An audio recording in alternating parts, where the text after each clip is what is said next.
Myanmar Shopping Mall grand opening on 10th September in Miapur. అక్కడ మొన్న చేసినప్పుడు తెలిసింది ఏంటంటే ఒకరికి 3 కార్డులు, ఒకరికి 2 కార్డులు, ఒకటి 5 కార్డులు ఉన్నాయి అక్కడ. దానికోసం పాపులేషన్ కూడా మారిపోయింది, డెమోగ్రఫిక్ మారిపోయింది. రాహుల్ గాంధీ చెప్తున్నారు కదా చైనా వాళ్ళు వచ్చి తీసుకెళ్లారు. ఇవి కిషన్ గాంధీ చూసుకుంటే తెలిసిపోతుంది మీకు ఎందుకు జరుగుతుంది అదని. నేను ట్యాంపర్ చేశాను చెప్తున్నా. ఇది tampering is because illegal voting is there. మీరు మహారాష్ట్రలో ట్యాంపరింగ్ అన్నారు, ఏమైంది? శరద్ పవార్ మాట్లాడలేదు, ఉద్ధవ్ ఠాక్రే మాట్లాడలేదు, ఈయనొక్కరే చెప్పుకుంటే పోతున్నాడు. వాళ్ళకి ఇద్దరికి ప్రాబ్లం లేదు, వాళ్ళు తెలిసిపోయింది. ఈవెన్ ఒమర్ అబ్దుల్లా చాలా మంది స్టేట్మెంట్ ఇచ్చారు ఆ టైంలో, మీకు గుర్తుంటుంది. ఓడిపోతే ఓడిపోయిందని చెప్పాలి, మళ్ళీ దాని గురించి జస్టిఫై చేయక్కర్లేదు. You have lost. I also last election. పోయిన ఎలక్షన్ నేను ఓడిపోయాను, అంతా అయిపోయింది. నెక్స్ట్ ఎలక్షన్ గెలిచి వచ్చాను కదా నేను మళ్ళీ అని. కానీ ఓడిపోయింది దానికి మళ్ళీ కాన్స్పిరసీ థియరీలు అది ఇది. ఇప్పుడు వచ్చే ఎలక్షన్కి రెడీ అవుతున్నాడు, ఎందుకంటే నెక్స్ట్ ఎలక్షన్ ఓడిపోతే కూడా ఇదే ఎక్స్క్యూజ్ ఇస్తాడు, ఈవీఎంలు ట్యాంపరింగ్లు. ఎందుకంటే వీళ్ళందరూ పుట్టింది పెరిగిందంతా బూత్ క్యాప్చరింగ్లో. మీకు గుర్తుంటుంది ఎట్లా పాత సిస్టంలో మొత్తం బ్యాలెట్ పేపర్లు తీసుకెళ్ళిపోయి ఇంట్లో కూర్చొని కొడతారు వీళ్ళు, తీసుకొచ్చి డబ్బులు పడేస్తారు. ఓల్డ్ సిటీలో చాలా ఫేమస్ ఉండే అప్పుడు. సుల్తాన్ సులావుద్దీన్ ఓవైసీ ఇప్పుడున్న అసదుద్దీన్ ఓవైసీ వాళ్ళ ఫాదర్ ఉన్నప్పుడు కూడా 90% ఓటింగ్ జరుగుతుండే. చనిపోయిన వాళ్ళు కూడా వచ్చి ఓటేస్తారు చాలామంది దాంట్లో. అది ఇప్పుడు కూడా నడుస్తుంది. అది బీహార్లో చూసాం కదా, 22 లక్షల మంది చనిపోయిన వాళ్ళు లిస్ట్ ఇంకా ఉన్నారంట. అక్కడ తేజస్వి యాదవ్ మొన్న ఒక కాన్స్పిరసీ చూపించి నా పేరు లేదు చూడండి, కానీ ఇంకొక ఐడి కార్డు ఇప్పుడు చూస్తే అది ఇష్యూనే చేయలేదంట. అట్లా లేదు, ఇదంతా తయారు చేసుకొని పెట్టుకున్నారు. కుక్క ఫోటో పెట్టి ఒక ఐడి కార్డు తయారు చేశారు, మనం చూసుంటారు మీరు. ఇప్పుడు ఎలక్షన్ కమిషన్ చెప్తే వేరే ఇష్యూనే చేయలేదు. అట్లా వీళ్ళందరూ కూర్చొని ఏదో ఫోటోషాప్లో తయారు చేసుకుంటున్నారు, మళ్ళీ ప్రెస్ కాన్ఫరెన్స్లో పెడతారు. అది కాగానే డినై చేసి వెళ్ళిపోతున్నారు. మళ్ళీ ఆ స్టోరీ లేదు, మళ్ళీ అయిపోయింది. దానికి షెల్ఫ్ లైఫ్ అంటాం. ఇప్పుడు 24 గంటలు ఉంటుంది షెల్ఫ్ లైఫ్. రాహుల్ గాంధీ ఇంత మాట్లాడుతున్నారు కదా, చైనా వాళ్ళు వచ్చి 2000 కిలోమీటర్లు తీసుకెళ్లారని. వాళ్ళ great grand father Jawaharlal Nehru టైంలో ఏం జరిగిందండి? అక్సాయ్ చిన్ అని చెప్పి హాఫ్ లదాఖ్ చైనాకి ఇచ్చేశారు. లాజిక్ ఏంటి? హర్యానా సైజ్ ఆలోచించే, హర్యానా సైజ్లో ఉన్న ఒక స్టేట్ చైనాకి నెహ్రూ గిఫ్ట్గా ఇచ్చేశారు. అక్కడ ఏం లేదులే, ఏం చేసుకుంటామని చెప్పేసి. అక్కడ ఏం చెట్లు కూడా ఉండవు, అక్కడ ఎందుకు అక్కడ రాళ్ళు గీళ్ళు ఉన్నాయి, మనం ఏం చేసుకుంటామని చెప్పి గిఫ్ట్ చేశారు. ఆలోచించండి, 38,000 స్క్వేర్ కిలోమీటర్స్ పంజాబ్ స్టేట్ లాంటి సైజ్. ఇప్పుడు కూడా మీరు లదాఖ్ మ్యాప్ చూస్తే చాలా బాగుంటుంది చూడడానికి. Half of Ladakh is with China, ఇంకొక హాఫ్ పాకిస్తాన్ గిఫ్ట్ చేసేసారు. పిఓకే అని చెప్తాం మనం ఇప్పుడు. అది ఎవరు ఇచ్చారు? అది కూడా నెహ్రూ ఇచ్చారు. ఎందుకంటే ఆ రోజు 1947లో ఆ టైంలో డిలే చేశారు కావాలని చెప్పి నెహ్రూ. వేరే Sardar Patel wanted army to be, that's a different story altogether. కానీ రాహుల్ గాంధీకి అక్కడ మిగతా వాళ్ళ మీద ఆరోపణలు చేయడం, ఆయన గురించి ఆయన మాట్లాడరు. ఏది నేషనల్ హెరాల్డ్ కేసు కానివ్వండి, ఆగస్టా వెస్ట్ల్యాండ్ కేసులో అందరికీ తెలుసు డబ్బులు ఎవరికి వెళ్ళింది. ఆ డబ్బులు తీసుకున్నాడు లండన్లో కూర్చున్నాడు, వెరీ క్లోజ్ ఫ్రెండ్ ఆఫ్ వద్రా. ఆయన మీద అరెస్ట్ వారెంట్ ఉంది, అక్కడ కూర్చున్నాడు. ఇక్కడ వద్రాని క్వశ్చన్ చేశారు మనం. ఆగస్టా వెస్ట్ల్యాండ్లో even the chief of air staff జైలుకి వెళ్ళాల్సి వచ్చింది, మీకు గుర్తుంటుంది. ఇదంతా జరిగిన లంచాల మీద లంచాలు ఈ ఫ్యామిలీలో. బోఫోర్స్ మన అందరికి తెలుసు, వెరీ ఫేమస్. అది పాపం రాజీవ్ గాంధీ తల మీద వచ్చి పడేది, కానీ రాజీవ్ గాంధీ అసలు డబ్బులు సంపాదించలేదు. But we all know Ottavio క్వాట్రాచికి 10% కమిషన్ పోయిందని ఆయన ఒప్పుకున్నాడు కోర్టులో. Ottavio Quattrocchi is very close friend of Sonia Gandhi, relative వాళ్ళు. ఆయన వస్తూ పోతుంటారు వాళ్ళ ఇంట్లో. ఎప్పుడైతే లేట్ మనం చనిపోయిన ఆయన 3-4 years ముందు పోయిన ఆయన మలేషియాలో పట్టుకుని అన్ని. There are plethora of cases. కానీ ఈయనది ఏంటంటే ఒక స్పెషాలిటీ, వాళ్ళ సెట్ ఆఫ్ మీడియా వాళ్ళు ఉంటారు, వాళ్ళని పిలిచి వాళ్ళ ముందు కూర్చొని ఒక డ్రామా చేస్తాడు. వాళ్ళు ఏం క్వశ్చన్లు అడగరు, ఏమంటారు మోదీ గారు ఎప్పుడు ప్రెస్ కాన్ఫరెన్స్ చేయరు, చూడు నేను చేస్తున్నానని చెప్పేసి ఇట్లాంటి ఆరోపణలు. I'm very happy actually. Supreme court ఇది కాదు, అది స్టే చేయకుండా ఉండాలండే. Defamation should go on. ఈయన కాకపోతే బార్డర్ రోడ్స్ ఆర్గనైజేషన్ ఆయనకి డెసిగ్నేషన్ కరెక్ట్ కాదు అది ఇదని చెప్పి అభిషేక్ మను సింఘ్వి ఇవాళ ఆర్గ్యూ చేశారు. తప్పని చెప్పట్లేదు, ఆయనకి ఏమైంది దీన్ని చైనా తీసుకెళ్లారంటే ఒక బార్డర్ రోడ్స్ ఆర్గనైజేషన్ మనిషికి ఏమైందని అడుగుతున్నారు. How is he related to the case? సరే రేపు ఒక రిటైర్డ్ లెఫ్టినెంట్ కర్నల్లో retired major retired brigadier case ఏమని చెప్పండి. సంతోష్ బాబు గారిని చంపేశారు కానీ వాళ్ళ ఫ్యామిలీ కేసేయచ్చు. They insulted him.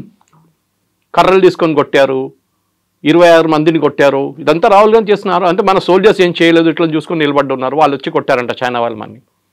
They are questioning the integrity of our soldiers.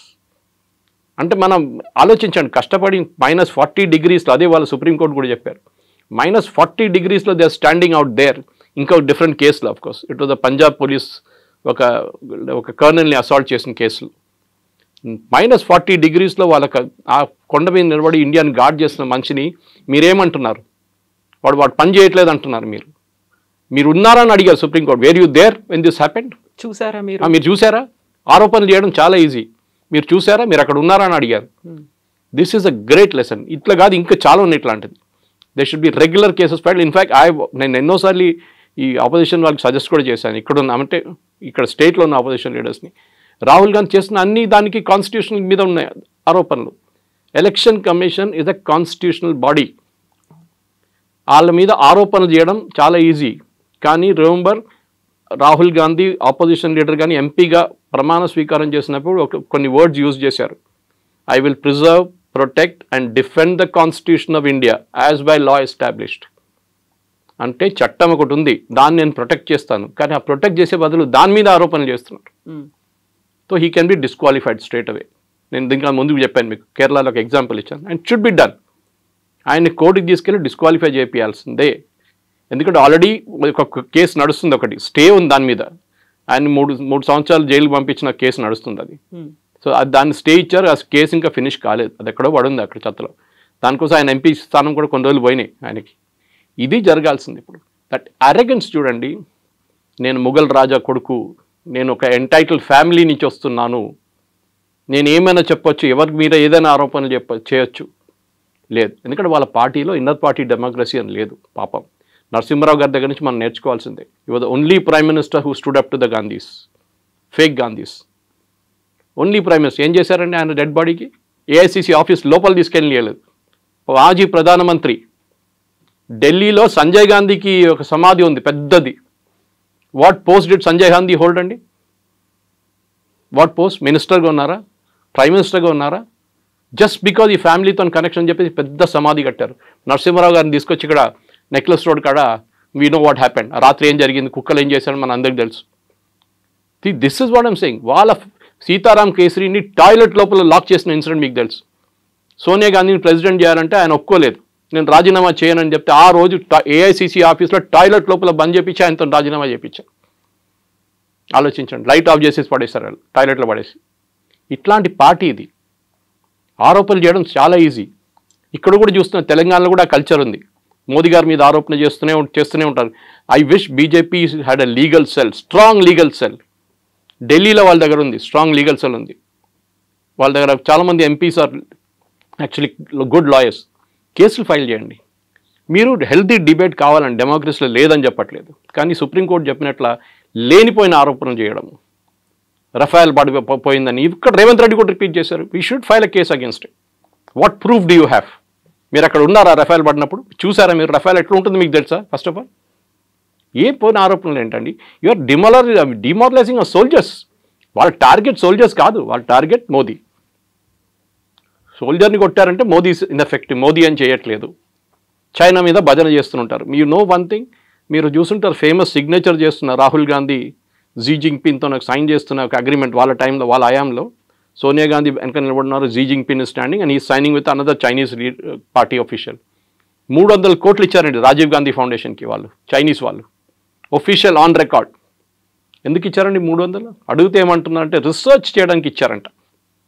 China వాళ్ళు Rajiv Gandhi foundation which is the private trust run by Sonia గాంధీకి 300 కోట్లు ఒఫీషియల్గా ఇచ్చారు. అందరికి తెలుసు రఫేల్ని ఎందుకు ఆపారండి, ఇంత ట్రై ఎందుకు చేశారు? Narasimhan Ram Hindu, communist party of India card holding member Rahul Gandhi. Last supreme court ఏం చెప్పారండి? Non sense, nothing in the. కానీ మళ్ళీ నిన్న మొదలు పెట్టాడు, Rafale is not a good aircraft, దానికోసం రఫేల్ని పాకిస్తాన్ వాళ్ళు కొట్టారని చెప్పి. ఎక్కడ కొట్టారండి పాకిస్తాన్ వాళ్ళు? You are insulting our air force pilots. వాళ్ళ కేపబిలిటీ ఏదని చెప్తున్నారు మీరు. మీరు క్రిటిసైజ్ చేయండి. MiG-21 should be scrapped, it should be done away immediately. నేను కూడా అగ్రీ చేస్తాను. ఫ్లయింగ్ కాఫిన్స్ అంటాం దాన్ని. చాలామంది పైలట్స్ చనిపోయారు. ఎప్పుడో 84లో రిటైర్ చేయాలండి ఆ ఎయిర్క్రాఫ్ట్. ఇప్పుడు కూడా మనం సెప్టెంబర్లో we're finally saying goodbye to it. కానీ ఇది కాదు. మీరు ఆరోపణ చేసినప్పుడు you should be a responsible person. మీరు ఏదో రోడ్డు మీద తిరుగుతున్న మనిషి కాదు. You are and leader of the opposition. మీరు చెప్పే ఒక్కొక్క మాటని అనలైజ్ చేస్తారు. అది నేను ఎప్పుడు చెప్తాను, పొలిటీషియన్ అడ్వైజ్ చేస్తాను. మనం ఎవరైనా పొలిటీషియన్ కట్టుకుంటే నేను చెప్తాను వాళ్ళకి. కొండా విశ్వేశ్వరరెడ్డి కానివ్వండి, ధర్మపురి అరవింద్ కానివ్వండి, దే ఆర్ ఆల్ రియలీ చాలా కమ్యూనికేటివ్ మనుషులు. నేను ఎప్పుడు చెప్తూనే ఉంటాను వాళ్ళకు కూడా. నేను అడ్వైస్ ఇస్తే చెప్తాను, we should be very careful with data. మనతో డేటా పెట్టుకునే మాట్లాడాలి మనం. We should never go out of that. ఎందుకంటే మీరు ఏదైనా ఆరోపణ చేసినప్పుడు రేవంత్ రెడ్డి మీద ఆరోపణ చేశానండి, డబ్బులు సంపాదించని చెప్పి నేను నాకు ఆరోపణ చేయొచ్చు.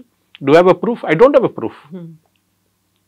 నేను చెప్తాను ఏదో ఇంటర్ కనెక్టెడ్ కేసు పెడతాను, అది గుర్తుందా ఎమ్మెల్సీ ఎలక్షన్ కోసం అప్పుడు జరిగిన దాంట్లో డబ్బులు ఇచ్చాడు అది అని చెప్పి ఇంటర్లింక్ చేస్తాం దాన్ని. That is not the right way to do it. ఎవరైనా కానీ ముఖ్యమంత్రి అయినా కానీ ఈ షుడ్ బి రెస్పెక్టెడ్. కానీ మీరు ముఖ్యమంత్రిగా ఉన్నప్పుడు మీరు ఆరోపణ చేయడం, మీరు లీడర్ ఆఫ్ ఆపోజిషన్ చేయడం, మీరు ఆరోపణ చేయడంలో ఎస్పెషలీ మన ఆర్మ్ ఫోర్సెస్ మీద వాళ్ళ మొరాల్ దెబ్బతింటుంది. ఇప్పుడు కూడా చూడండి వాళ్ళ మీద కన్సిస్టెంట్గా ఇవాళ కూడా నిన్న కూడా చేశాడు రఫేల్ రఫేల్ రఫేల్ రఫేల్. ఎన్ని ఎకరాట్ పోయింది, ఎన్ని ఎకరాట్ పోయింది, ఒక్క మాట కూడా పాకిస్తాన్ ఎన్ని ప్లేన్లు పోయినా అడగట్లేదు. విచ్ ఇస్ వాట్ నాకు చాలా కోపం వస్తుంది దాని మీద. అయితే ఇక్కడ అభిషేక్ సింఘ్వి కూడా సుప్రీంకోర్టులో వాదించాడు. ప్రతిపక్ష నాయకుడు కాబట్టి ప్రజల గురించి మాట్లాడుతున్నారు, సమస్యల గురించి మాట్లాడుతున్నారు, అందులో తప్పేముంది అనేది ఆయన వర్షన్ కదా. సుప్రీంకోర్టు ఏం చెప్పారు? మీరు పార్లమెంట్లో మాట్లాడండి, సోషల్ మీడియాలో కాదని చెప్పారు. You're leader of opposition the parliament, not on the road. Social media కాదు మీ వెపన్. మీరు పార్లమెంట్లో వెళ్ళి చెప్పండి ఈ మాట, గవర్నమెంట్ అక్కడ రిప్లై ఇస్తారు మీకు. మీరు పార్లమెంట్లో అడగరు, ఎందుకంటే అప్పుడు government has immediate right to reply. పార్లమెంట్లో ఒకటి ఉంటుంది, ఈల్డింగ్ అంటాం మనం. ఇప్పుడు మోదీ గారు మాట్లాడుతున్నప్పుడు ఆయన అపోజిషన్గా అక్కడి నుంచి రాహుల్ గాంధీ లేసారనుకోండి, బ్రిటిష్ స్టైల్, మన democracy coming from the British style, yielding అంటాం. అంటే మోదీ గారు కూర్చుంటేనే రాహుల్ గాంధీ మాట్లాడచ్చు, అది చేయడు. రాహుల్ గాంధీ ఇప్పుడు చూస్తుంటారు, మీరు మొన్న కూడా పార్లమెంట్ బయట చెప్పి నన్ను మాట్లాడనీయలేదన్నారు. Leader of opposition, leader of the house మాట్లాడిన తర్వాతనే మాట్లాడతారు. ఆయనకు కూడా ఒక సెట్ టైమింగ్ ఇస్తారు. టైమింగ్ ఇచ్చారు, టైంకి రాలేదు. తర్వాత వచ్చి నాకు ఇప్పుడు కావాలంటే, ఇప్పుడు ఎట్లయిపోయిందంటే మనం ఈ లైన్లో నిలబడతామని చూడండి. ఒకసారి ఏదైనా సినిమా థియేటర్ కాదు ఇంకెక్కడైనా లైన్లో నిలబడుతున్నప్పుడు రైల్వే స్టేషన్ తీసుకు, ఇప్పుడు అక్కడ కూడా లైన్ లేవు అనుకోండి, ఒకటి సైడ్ నుంచి వచ్చి సడన్గా దూరిపోతాడు లోపలికి. ఏం చేస్తారు అందరు కలిసి, వెనకగలరా అని చెప్తారు అందరు. రాహుల్ గాంధీ ప్రాబ్లం ఇది. ఆయనకు సెన్స్ ఆఫ్ ఎంటైటిల్మెంట్ ఉంటుంది. నేను ఎప్పుడు వచ్చి కూర్చుంటాను నా టేబుల్, నేను అప్పుడే మాట్లాడతాను. అది ఎట్లా ఇస్తారండి? ఆల్రెడీ ప్రొసీజర్ నడుస్తుంది పార్లమెంట్లో. మీ పార్టీకి 2.5 గంటల టైం ఇచ్చారు. మీ లీడర్ ఆఫ్ ఆపోజిషన్ మీరు డిసైడ్ చేయాలి ఎవరికి ఎంత టైం తీసుకుని. మీరు 2.5 గంటలు మాట్లాడుతుంటే మాట్లాడండి, no problem. But you will get only 2.5 hours and that to allocate as per time. మీరు చెప్పాలి ఇన్ని టైం నుంచి ఇంత టైం దాకా వీళ్ళు మాట్లాడతారు, గౌరవ్ గొగోయ్ మాట్లాడతారు, వాళ్ళు మాట్లాడతారు, వీళ్ళు. అది కాదు కదా.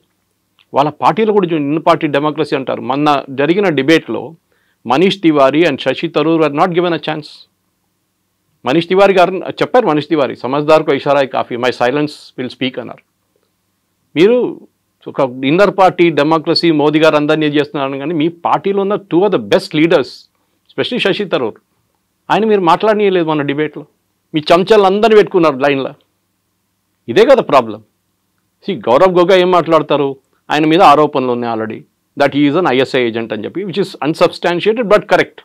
హిమంత బిశ్వ శర్మ కేసు వేశాడు, that he went and stayed in Pakistan for 1.5 years అని చెప్పేసి. మరి అందరికి తెలుసు ఆ కేసు ఏంటనేది, అది నడుస్తుంది ఇంకా. కానీ అది కాదు ద పాయింట్ ఇస్, మీరు అక్కడ కూడా పార్లమెంట్లో కూడా ఆరోపణ చేస్తున్నప్పుడు గవర్నమెంట్కి రైట్ ఆఫ్ రిప్లై ఉంటుంది. బయట మోదీ గారి మీద ఆరోపణ చేస్తూ మోదీ గారు మళ్ళీ వచ్చి ఇంకో ప్రెస్ కాన్ఫరెన్స్ లేకుంటే సోషల్ మీడియాలో రిప్లై చేయరు. మాలాంటి వాళ్ళు రిప్లై చేస్తారు వెళ్ళి అక్కడ. బీజేపీ ఐటీసీలు అంతా కూడా ఎఫెక్టివ్ కాదు. మాలాంటి వెళ్ళి డిఫెండ్ చేస్తారు. అప్పుడప్పుడు అమిత్ మాల్వియా గారు స్టేట్మెంట్ ఇస్తారు, నాకు కూడా పంపిస్తారు ఆయన స్క్రీన్ షాట్ దాన్ని, this is what I spoke about అని చెప్పేసి. కానీ కన్సర్టెడ్ ఎఫెక్ట్, ఒక లీడర్ ఆఫ్ అపోజిషన్ నుండి మెచ్యూరిటీ ఉండాలి. ఎమోషనల్ మెచ్యూరిటీ, ఫిజికల్ మెచ్యూరిటీ కాదు.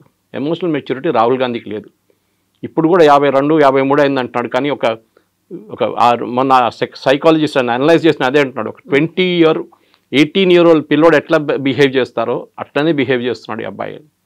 53 అయిపోయింది కానీ ఆయనకి మెచ్యూరిటీ రాలేదు ఇంకా. ఆమె అనుకుంటా అంటే నేను ఇట్లా డ్రామా చేస్తే అందరు చూస్తారు, అందరు వా రాహుల్ గాంధీ అంటారు, కానీ ఎలక్షన్లో లాస్ట్ వెళ్ళి మోదీగా ఓటేస్తారు వాళ్ళు. ఇది ప్రాబ్లం. అయితే కేవలం రాహుల్ గాంధీ మాత్రమే కదా, ఆ అదర్ లీడర్స్ కూడా అడుగుతున్నారు, మనం ఎంత నష్టపోయాము, నిజంగానే మనకు ఉన్నటువంటి ఫైటర్ జెట్లను కోల్పోయామా అనే మాట. అదే మాటని ట్రంప్ అన్నారు, అదే మాటని పాకిస్తాన్ చెప్తోంది, అదే మాటని మన వాళ్ళు అడుగుతున్నప్పుడు why there is no answer. Zardari ఏం చెప్పారు మొన్న పాకిస్తాన్ పార్లమెంట్లో, హమారే లోగ్ భారత్ కే పార్లమెంట్ మే బైఠే హై, మా వాళ్ళు భారత్ పార్లమెంట్లో కూర్చున్నారంట. So he is hinting at. There are certain secrets చెప్పారండి, ఎప్పుడు చెప్పకూడదు కూడా. 71 వార్లో మనది 65 ప్లేన్లు పోయినాయి. మనది 71 బంగ్లాదేశ్ వార్లో జరిగింది 3 వారాలు అంతే, 65 ప్లేన్లు పోయినాయి. We have lost 600 prisoners of war. పాకిస్తాన్లో వెళ్ళారు, ఒక్కడు కూడా మనకి రిటర్న్ దొరకలేదు ప్రిజనర్స్ ఆఫ్ వార్. మన దగ్గర ఉన్న 93,000కి వాళ్ళకి ఇచ్చేస్తాం, 93,000 మందిని బంగ్లాదేశ్లో క్యాప్చర్ చేసిన వాళ్ళని. అదంతా మాట్లాడుకుంటూ పోతే చాలా ఉన్నాయి. మన రాజ్నాథ్ సింగ్ గారు, అమిత్ షా గారు కూడా తీసేశారు మన స్టాటిస్టిక్స్తో సహా. ఆరోపణలు చేయడం సరే, ఇది ట్రంప్ ఎందుకు చేస్తారండి? Is the commercial market. Rafale పనికిరాదు, నా ధర F-35 ఉందా కొనుక్కోండి. ఇది ఎట్లయిపోయిందంటే మీరు ఒక కార్ తీసుకున్నారు, రేపు కూడా వచ్చి అంటే ఈ కారా, అరే ఇది చూసిన 10 యాక్సిడెంట్లు జరిగింది, ఎందుకు తీసుకున్నా ఈ కార్, నా దగ్గర ఇంకా మంచి కారు ఉంది, సేఫ్టీ ఫీచర్స్ చాలా మంచిది అంటారు. లారీకి వెళ్ళి కొడితే లారీ వాడు చనిపోతాడు, మీకేం కాదంటాడు. అట్లాంటి చాలామంది ఉన్నారు చేసేటోళ్ళు. So this is the commercial market. దానికోసం ఫ్రాన్స్ డిఫెండ్ చేశారు చూడండి. ఒక్క రఫేల్కే ఏదో ప్రాబ్లం ఉంది, అది కూడా 17,000 ఫీట్లో. It had an engine issue, it had be brought down. దానికోసం ఎయిర్ మార్షల్ భారతి ఆ రోజు ప్రెస్ కాన్ఫరెన్స్ చాలా క్లియర్గా చెప్పారు ఆపరేషన్ సింధూర్ టైంలో. None of our pilots were lost. None of our assets were lost. Assets అంటే వాళ్ళ దాంట్లో aircraft language, air force language. None of them వాళ్ళు చెప్పిన తర్వాత మళ్ళీ ఈయనకేంటండి ప్రాబ్లం? కొన్ని సీక్రెట్స్ ఎప్పుడు బయట చెప్పారు. ఒసామా బిన్ లాడన్ బాడీ చూపించారండి, యూఎస్ వాళ్ళు తీసుకెళ్ళి అమెరికాకి తీసుకెళ్లారా? ఊరేగింపులు తీసుకెళ్లారా వాళ్ళు? కాదు కదా. వాళ్ళు అయిపోయింది, కితం చేసి ఎక్కడ పోయింది బాడీ ఎవరికి తెలియదు. ఇక్కడేమో బాలకోట వెళ్ళి కొడితే చెట్లు కావాలి. సర్జికల్ స్ట్రైక్ చేసినప్పుడు గుర్తుంటుంది, రాహుల్ గాంధీ ఏమన్నారు, నాకు డెడ్ బాడీలు కావాలి, ప్రూఫ్ చూపించాలి. అంటే వాళ్ళు చంపిన టెర్రరిస్ట్ని అందరి భారతదేశం తీసుకొచ్చి డిస్ప్లే చేయాలంట.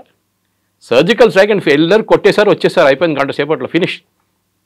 ఎందుకంటే సోల్జర్స్ ఎంటర్డ్ పాకిస్తానీ టెరిటరీ, చాలా డేంజరస్. వాళ్ళు ఒక్కడు కూడా దాంట్లో చనిపోతుంటే మోదీ గారి మీద అందరు కలిసి పడుతుండే. మణిపూర్ వైపు కూడా జరిగింది. దానికన్నా 2 వారాల ముందు మణిపూర్ వైపు మనం ఒక సర్జికల్ స్ట్రైక్ చేశాం. ఊరి మూవీ చూస్తుంటే మీకు గుర్తుంటుంది, ఓపెనింగ్ సీన్ వాజ్ దాట్.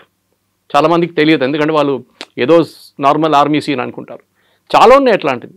కానీ మన సోల్జర్స్ మొరాల్ మీరు డౌన్ చేయకండి. మీరు మోదీ గారికి ఏ ప్రాబ్లం లేదు, కానీ డోంట్ ఎవర్ ట్రై, బికాస్ వాళ్ళ ఫ్యామిలీ సంగతి ఆలోచించండి.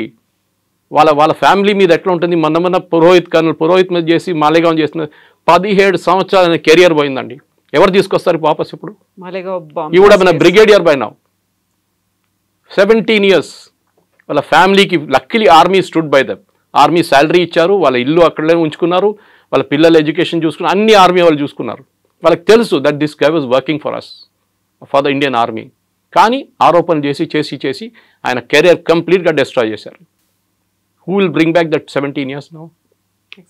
వీళ్ళు ఆన్సర్ చేయాలండి. వీళ్ళు ఈ ఆరోపణ చేస్తున్న వాళ్ళు పొద్దున్న లేవగానే అబద్ధాలు చెప్తారు, అబద్ధాల మీద అబద్ధాలు. దానికి భజన మండలి ఒకటి ఉంది పాడడానికి, తోడు పాడడానికి.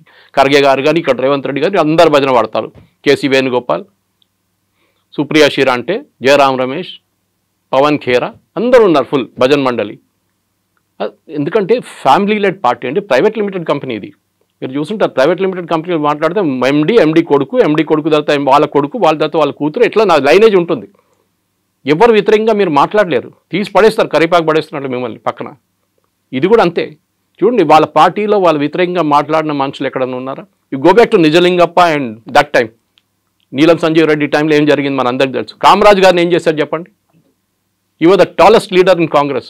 2 ప్రధానమంత్రిని నామినేట్ చేసి తయారు చేసిన మంచి కామరాజ్, లాల్ బహదూర్ శాస్త్రి అండ్ ఇందిరాగాంధీ.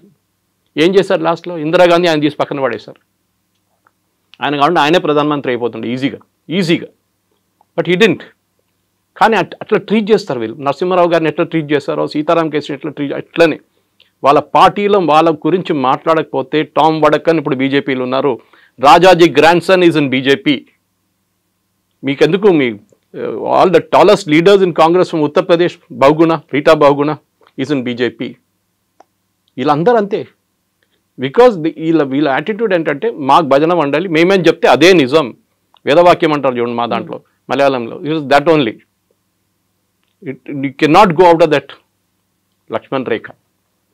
ఇప్పుడు పదే ట్రంప్ మాట చెప్తున్నాడు, నా వల్లే యుద్ధం ఆగింది, ఎందుకంటే ఇద్దరి దగ్గర న్యూక్లియర్ వార్ హెడ్స్ ఉన్నాయి, అదైతే మొత్తం సర్వనాశనం అయ్యేది నేను చెప్పాను కాబట్టి.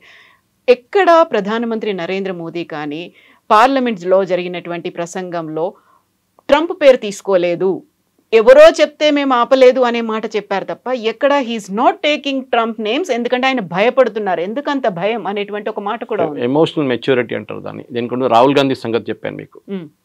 ట్రంప్ ఏం చెప్పారండి ఫస్ట్? దానికన్నా ముందు ఏం చెప్పారు? నేను ట్రేడ్ టాక్స్ పెట్టి నేను అగ్రిమెంట్ తీసుకొచ్చాను. ట్రేడ్ టాక్స్ ఏమైందండి ఇప్పుడు?